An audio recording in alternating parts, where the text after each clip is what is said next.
उदालगुरि जिल्लानि सिङाव थानाय भेरगाव दखरा एबसुनिफ्राय जि प्रेस मिट लानाय हाबाफारि बे हाबाफारियाव गिबि आङो एसएम निउस आरनाय रादाब बर' रादाब आरो इंखं टेलिभिसननिसिम गाहाम हामलायनायखौ आं जासिग्रोदों। दिनै मोनसे जिथु हाबाफारि बे हाबाफारियाव प्रेस मिटनि हाबाफारियाव आंजों दङ भेरगाव दखरा बर' फरायसा आफादनि बोसोनगिरि मानगोनां बिथां समल दैमारि सार आरो लोगोआव दङ भेरगाव दखरा बर' फरायसा आफादनि गाहाय नेहाथारि मानगोनां बिथां नगेन बर' जों लोगोसे जोंनि दखरानि गासैबो बिबानगिरिफोर दङ। दा बाथ्राया जाहैबाय दिनै जिथु प्रेस मिट लादों जोङो थांनाय 2 डिसेम्बर बे 2 डिसेम्बर खालाराव मोनसे गोनांथार बिबानगिरि मेल जाना थाङो। बे बिबानगिरि मेलाव जोंनिनो सासे दखरा आफादनि लेङाइ आफादगिरि बिथां सोमदोन बर' दा बिथाङा जोंनि दुलाराय बर' फरायसा आफादनि जि संबिजित बे संबिजितनि हेंथायै जि खामानि मावनाय दा बेखौ जोङो मोननानै बिथांखौ जोङो बिबाननिफ्राय गुवारै सावरायलायनानै बयनिबो बिबानगिरिफोरनि मददथिनि गेजेरजों दा बिथांखौ जोङो भेरगाव दखरा दुलाराय बर' फरायसा आफादनि लेङाइ आफादगिरि बिबानखौ जोङो बोख्लायनाय जायो। लोगोसे साधारन मेम्बारशिप मोनसे थायो बेखौबो जोङो बोख्लायनायनि मोनसे मैया थांखि लानाय जायो। बिथांमोनखौ बोख्लायनायनि जाहोना जाहैबाय जोङो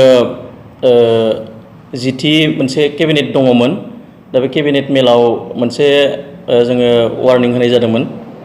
वार्निं होनानै बिथाङा जिथु खोथा होदोंमोन बे खोथाखौ लाखिनो हायैनि थाखायनो जों मैया केबिनेट मेल मोनसे जिरायब्रबनानै बिथांखौ बिबाननिफ्राय बोख्लायनाय जिथु थांखि बेखौ जों लानाय जायो।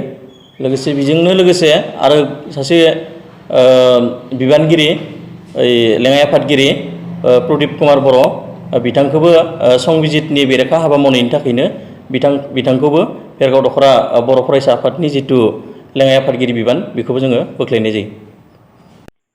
बिथां सोमदोन बर' आरो प्रदीप बर' बिथांमोना फरायसा आफादनि संबिजितनि हेंथा मावनायनि थाखाय लोगोसे राजखान्थि हान्जाजों थानायनि थाखायनो बिथां सानैखौ आफादनिफ्राय एरख'दों होनना मिथिहोदों। रिपर्ट दैथुन बर' आरो दिपेन चन्द्र बर'। भेरगाव दखरा दुलाराय बर' फरायसा आफादनि आफादगिरिया बुंलांनाय बायदि जोङो थांनाय 23 सेप्तेम्बराव जोंनि लेङाइ आफादगिरि सासे प्रदीप कुमार बर' बिथांखौ जोङो बिबाननिफ्राय बोख्लायदों। जाहोना जाबाय बिथाङा जोंनि दुलाराय बर' फरायसा आफादनि संबिजित बायदि खामानि मावनो हायाखै।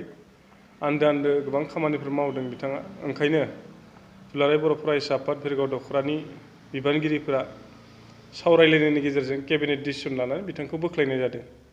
बिनि उनाव आरो सासे केबिनेट मेम्बार जाय भाइस प्रेसिडेन्ट बिथांखौबो जोङो बोख्लायनो गोनां जादों। कारना जाहैबाय बिथाङाबो बै जाया बोख्लायजाबाय बेजों थाफानानै गुबुन राजखान्थियारि हान्जाफोरजों थाफानानै संबिजितनि हेंथायै बिथाङा खामानि मावदों।